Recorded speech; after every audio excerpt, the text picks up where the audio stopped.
What's California going to look like without Nancy Pelosi running things for them over in Congress? We're going to talk about that. And also Gavin Newsom. Is he going to be the nominee? Uncle Bill O'Reilly, says that Clay and I are crazy. Our guest here might have a different take. We will talk to her about it. She is a Californian, and she is somebody who understands what's going on in that part of the world quite well. Katie Zacharia is with us right now. She's a legal and political analyst. Let me start with this. Pelosi, I feel like, said more than she, as we know, she's going to be retiring. I think she said more than she meant to here, though, when she's telling everybody, hey, climate change is an affordability issue, and it's why people are all coming to America. Also, some of us on the immigration issue had traveled to the Northern Triangle a few years ago, and what we found there is one of the reasons people were migrating to the United States is what has been mentioned, and that is they had a drought, the people couldn't farm, so they didn't have a job, and they didn't have the food that farming would produce. Hence, they were coming to the United States. So this is, again, as the Congresswoman mentioned, a migration issue, which is an economic issue. So this is, again, economic, as Congresswoman Castor said. It is not only a moral issue, but it is an affordability issue as well. What do you make of that? Well, California is the best experiment on this. We just saw Gavin Newsom tout his effective policies of California, and by effective, I quote effective. He said California is running 67% on green energy. What does that mean for the California resident? So from 2019 to 2023, the price of electricity surged 50% for residential electricity alone. So we are paying the highest electricity costs in the United States. And so we can say that actually it's not an affordability issue. Green energy defers the cost to the consumer and rises the cost and increases the cost, not decreases. It's amazing to me that the answer that we're getting from the Democrats about how to work with the affordability issue in any way touches on the climate stuff, because they're just lighting money on fire with this. And then I guess causing more CO2 in the process. But they're actually making everything, all the climate legislation that California does, everything. Wait, don't you guys not have plastic bags in the grocery stores, right? Isn't that a thing? Yeah, you're hard pressed to find a county that has a plastic bag, and you have to pay for all of your bags, and they're usually paper, and the handles break. It's out, and then plastic straws go across the board. It's all ridiculous. Because I just think that when you talk about climate, California as a piece of land might be the most, and it pains me to say this as a Floridian, but might be the most blessed place in the entire United States of America in terms of climate, access to different kinds of like microclimates, but also the agricultural farmland, all this great stuff. The coastline's absolutely beautiful. And yet the mismanagement, whether it's on water use, forest fire stuff, we'll talk about the Palisades in a second, cost of energy, it's a disaster. And yet they think that they're going to do well with affordability. How does that make any sense? Well, and to your point, in addition to all of the other amazing geographical things that we have in California, we also have a lot of oil. Right off of the coast, up to 30 billion barrels of recoverable oil that we are not using. Instead, we're importing our oil from countries like Brazil and other nations. I think up to 75% of California oil is imported. Why are we not drilling our own oil? This is a national security issue. And look, these Democrats have run this state into the ground. They've taken golden opportunity, quite frankly, and wasted it. They've burned it. And Nancy Pelosi retiring, I don't know if we get someone worse like Scott Wiener who tries to take her seat. California just keeps, it's a race to the bottom with our politicians. What is the future of the Palisades? You mentioned burning and the fires, right? What is going to happen there? Because Gavin Newsom, I see, is now making the rounds, talking about how the slow rebuilding is, what a shock, not his fault. In my state included, which is one of the most blessed and cursed states as it relates to climate. We're on the tip of the spear of climate change, simultaneous droughts and simultaneous floods. The hots are getting a lot hotter, the dries drier. You saw one of the most devastating wildfires in American history in the middle of winter in Los Angeles in January. 100-mile-an-hour winds attached to fire. And as we rebuild, the number one concern people have is, how do I get my home insured? And how do you get a developer to develop a home that can't get a mortgage, which requires home insurance? So from across the spectrum, from financial risk to the issue of cost of living, which is universal, to global competitiveness, this is a no-brainer. Nothing's ever his fault. I think there's only been about 167, 182 permits issued, and this is an actual residential website that tracks the permits issued versus the mayoral website, which says so many more have been issued. There's a large discrepancy on reality and what they want to purport as reality, the left and Mayor Bass. So the Palisades is such a devastating situation. It's this confluence of factors where you have homes where insurance commissioner and insurance companies dropped these homes prior to the fires. So a lot of these elderly people had not renewed insurance, had not moved to the California Fair Plan. So they're left without a lot of remedies to rebuild their home. They're older homeowners. Many have left, sold their land at pennies on the dollar to big developers. Look, the situation is they're going to bleed this out, and then they're going to move in low-income housing. This has been their plan all along. They stopped it because people's wounds are still fresh and they were angry. But as time goes on and people need money and their insurance no longer covers temporary housing for them, they're going to start selling these lots again to major developers and or the state for low-income housing. It's a tragedy. If you just ran on the Palisades alone and the negligence, he should never even have a chance at becoming president or even being the presidential nominee for the Democrats.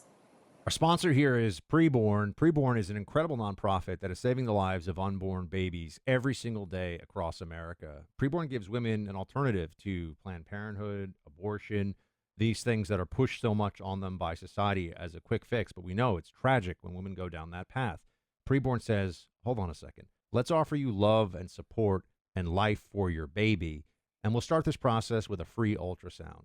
$28 at a preborn clinic is the cost of one of these ultrasounds. So if you can donate $28 a month, you can help save the life of a tiny baby and bring all those blessings to that mother-to-be as well each month.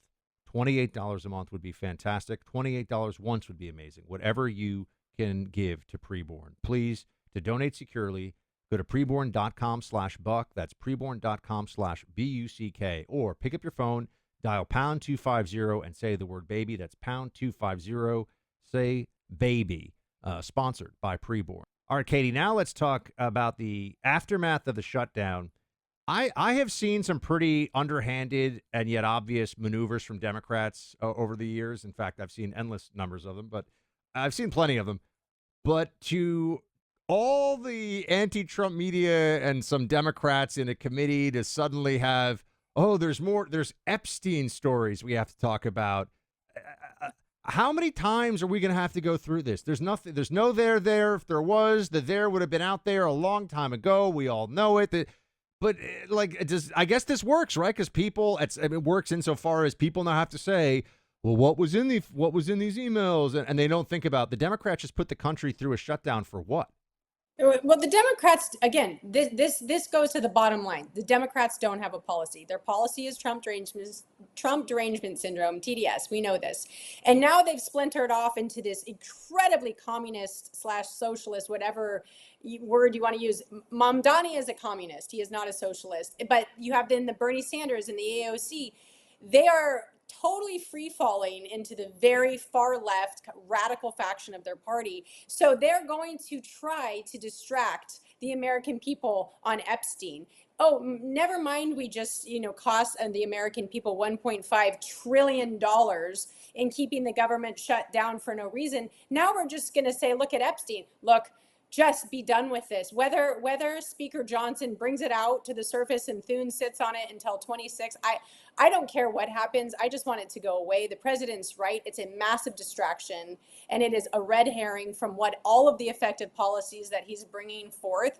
But people love this conspiratorial nature, and they think that exposing it brings some kind of justice, which I think more it's going to expose the Democrats than it is the Republicans. What is going to be the rallying cry of those who think that Gavin Newsom, by the way, will be the opposition to Donald Trump? Like, what do the people who think that do Californians all think that it will be Gavin Newsom? Would you say, is that a widespread belief among Democrats in your state? I'm always curious about how this is going to line up, because by next year's election, we're going to be talking about the presidential election, right? This is going to come upon us pretty quickly.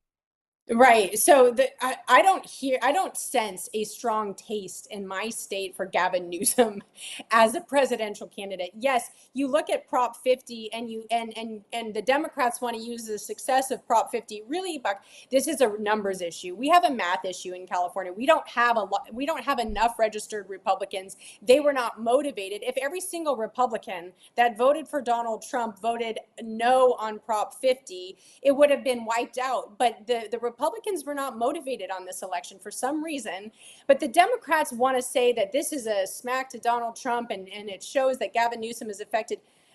Gavin Newsom did that to kiss the Barack Obama ring, and we saw Barack Obama come out and support him, and he's kind of trying to navigate, with his clever hands, the entire system of how to gain favor in the Democrat Party. But his own state, really the Los Angeles County alone, of which I'm affiliated, have such a strong distaste based on his ineffectiveness, based on all of the problems he's created. So looking forward, looking at the 7 swing states, particularly those swing states that he has to garner all of their love and support, I don't think he wins. I don't think there is a taste that is palatable for Gavin Newsom just in the swing states alone, Buck.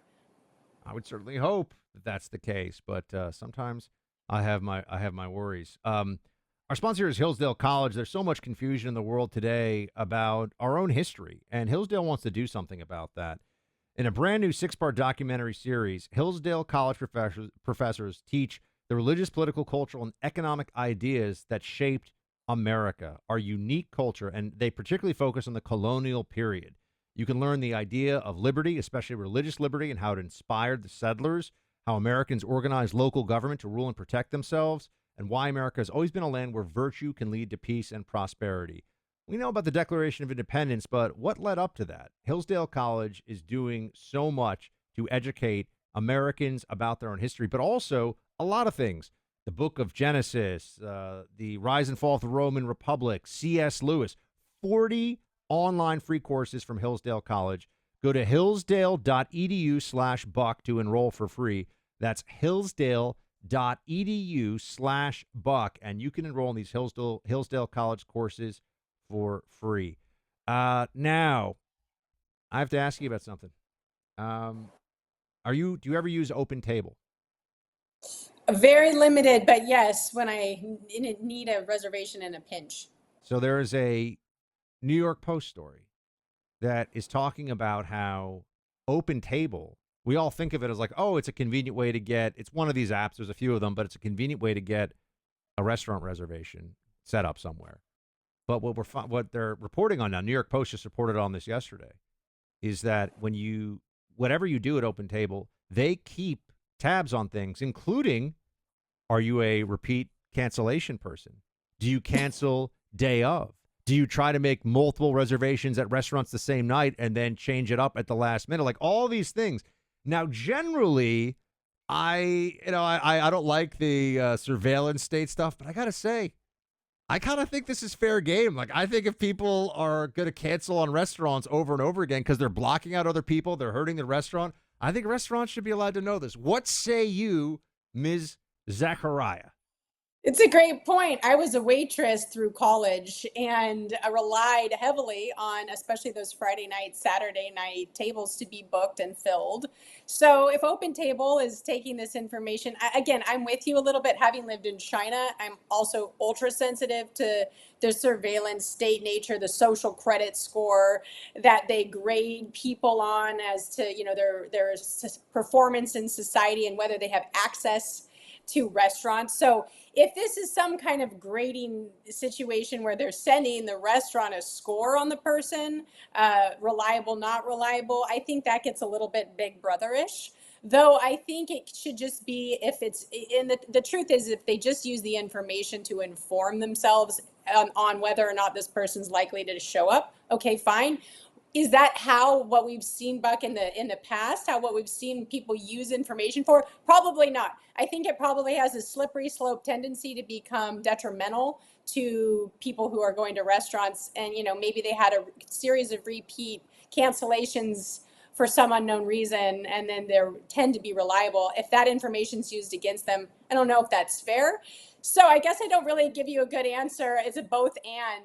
If it's used well, fine. If not, I don't know. There's a lot of concern. I know you're an attorney. I feel like you're waiting for me to tell you whether you're going to be prosecuting or defending on this one, because you covered a lot of the various sides of the issue. I think that generally, one thing I hate is when they call you multiple times and sending all these text messages like, are you actually going to show up for your reservation? I want them to be able to look at the app and say, I always show up. Okay. I'm the show up guy. I'm like a 99%. If I say I'm going to be there, I'm going to be there. And I feel like that should be something that people are allowed to make decisions based off of, right? Especially when here I'm sure it's the same thing out in LA area. In Miami, there's some restaurants where you've got to set your alarm 30 days before, or you can just be cool and know somebody. When you tell me you know those people, I don't, so I have to actually just be one of the peasants that's waiting for the time for the reservation to open. I can't just call like Alphonse or whatever and get in. But nonetheless, I think that the open table situation is indicative of how we're not in a. You said you live in China. Social credit score in China is a big deal. We don't have that here, but we have Uber ratings. We have open table ratings essentially now. More and more people are being judged because it's possible now with technology by the other side of the transaction. It's not the consumer is being judged as well. That's a new thing.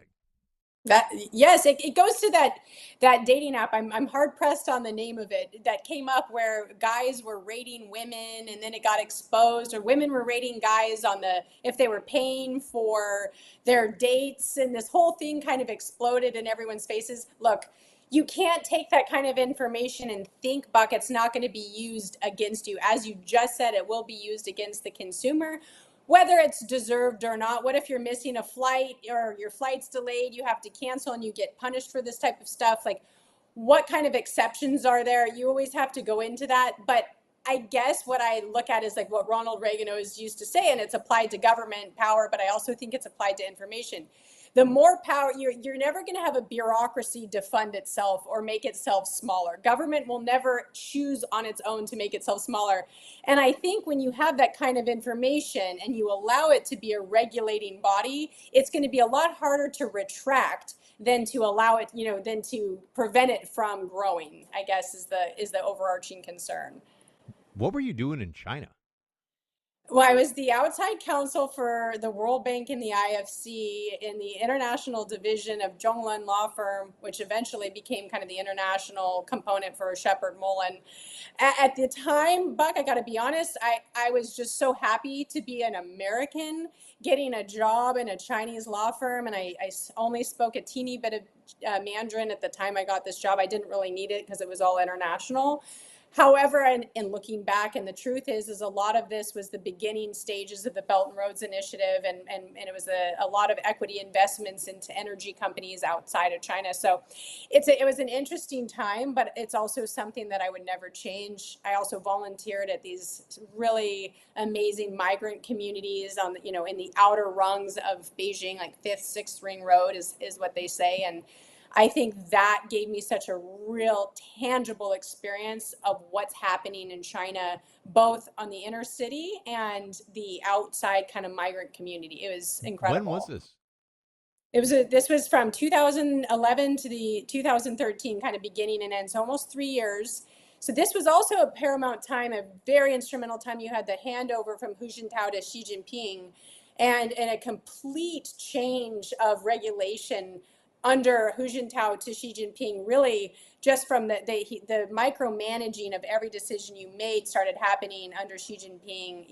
From if you were driving a motorized scooter to now having to go electric. I mean, they really dialed in everything under Xi Jinping. And that was only in late 2013. So it's since exploded. How's your Mandarin now? 我会说一点普通话，我说的不好。Okay. I said I only speak a little and I don't speak that well.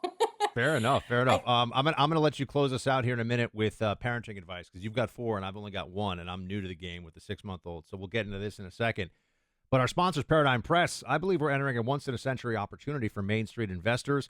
Life-changing stock market gains are happening in defense, finance, healthcare, energy, manufacturing, and, of course, AI, technology. We're talking hundreds, maybe thousands of huge opportunities as AI transforms the U.S. economy and our way of life. But a lot of Americans are going to miss out on grabbing the biggest opportunities and making fortunes in the process. This is why I've launched a brand new e-newsletter called Money and Power. For too long, insiders have locked the biggest opportunities behind closed doors for themselves. But we're going to bust it wide open in Money and Power and give you early looks at the opportunities shaping America's future. I break it all down for you in an interview. Offair2025.com. Go check this out and go subscribe. Offair2025.com, paid for by Paradigm Press. All right, your best bits of, you have 4 kids. Congratulations, by the way. I'm one of 4, as is my wife, and 4 is a robust number. It's a good number. We're hoping to get to, I think 3 is what we're trying to get to. We'll see. First part of advice, have 4. The 4th is amazing. All 4 of my kids are incredible. I'm so glad we had a 4th. I didn't feel complete at 3. The situation of 4 kids is an amazing thing. I think everyone should have 4 kids. All of my kids are uniquely different. And my parenting advice from number 1 to number 4 is my 4th has such a fun sense of humor. He's lighthearted. He has to go with the flow a lot. And my firstborn, was so micromanaged growing up. So from the teeny little choices he made and to see the difference of parenting. So as you have 1 and 2, to kind of keep a perspective of how much you can actually control in their life. Natural consequences matter. They're important for kids to understand. I think for me, allowing my kids, especially as I became less able to micromanage each little choice, allowing them to experience even a slight natural consequence, like the stove is hot when you tell them and you warn them, and then they do it anyway. Not in a sense of for them to gain understanding that actually my parents do have knowledge and it's good, and when I don't listen, it ends up not being very good for me. And it really took me a long time, Buck, to release this idea that I could control all of the things in their life and to allow them to kind of be who they were and make choices, and giving them constant, parenting feedback, but also allowing them to be themselves and to see 4 unique humans from the same parents be completely different little people. It's just such a beautiful thing. And again, I'm going to say it one more time. 4 is a great number. We'll see. We're going to try. Put in the effort. All right. Thank you so much, Katie Zacharia. Great to see you. Appreciate you making the time for us. Thank you, Buck.